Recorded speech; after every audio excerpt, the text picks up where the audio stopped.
Beberapa korban dugaan arisan bodong di Solo geruduk pernikahan pelaku di Setru, Mojosongo, Minggu, tanggal 12 September tahun 2021.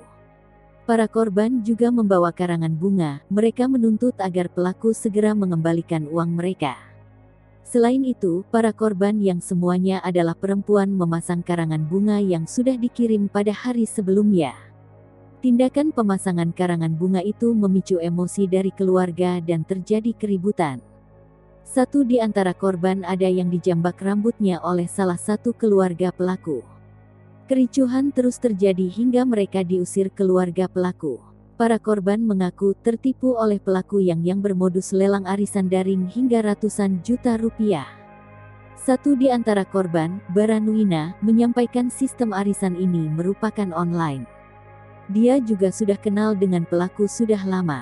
Dia mengaku mendatangi pelaku lantaran tidak bisa dihubungi. Dihubungi melalui telepon maupun chat WhatsApp tidak ada respon. Nuina sebenarnya ingin penyelesaian dilakukan secara baik-baik. Bahkan, menurutnya, pelaku juga akan berjanji menyelesaikan dengan cara menjual aset-aset yang dimiliki orang tuanya. Korban lain, Ananda, mengaku menjadi member pelaku dengan mengikuti arisan dan lelang secara daring dengan uang sebesar 25 juta rupiah.